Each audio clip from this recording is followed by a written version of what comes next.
Albin Kurti, ose ndryshe besniku i protestës që prej vitit 2005 me lëvizjen vetëvendosja, shtatlar dhe elegant në këto zgjedhje, ai prezantohet i martuar dhe në pritje të një fëmije me bashkëshorten Rita, një norvegjeze.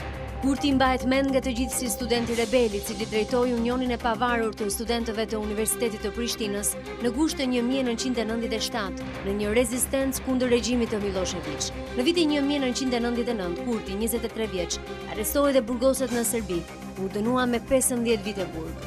Fal një reagimi kombëtar, Kurti fitoi lirinë, por në vitin 2005 ai nuk do të jetë më i preferuari ndër kombëtarëve.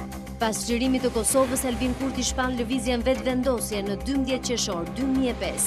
Rrulla e shkruar në muret e UNIK, jo negociata, por vetëvendosje, hap një kapitull të ri.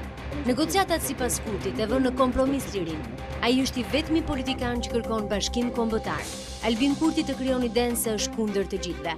Ai dhe forca që drejton çdo ditë paraqesin akuza të rënda për përfaqësuesit e lartë të politikës në Prishtinë. Ju po vjedhni në emër të kombit.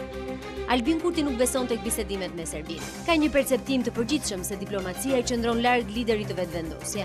Emërtimi i lëvizjes së tij, ideali dhe gjuha që e përdor, step vazhdimisht faktorin ndërkombëtar.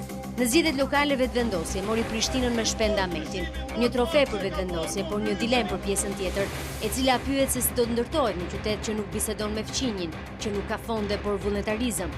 Kurti paraqet një ideal në llojin e tij dhe mes problemeve dhe zhgënjimit që kanë kosovarët me klasën politike, ai është një figurë e adhuruar, por votohen sot idealistët. Kurti vetë jeton në një apartament me qira në Prishtinë dhe të bën përshtypje ky status në Facebook ku vetëvendosja kërkon ushqim për komisionerët ditën e diel sepse ata nuk kanë para.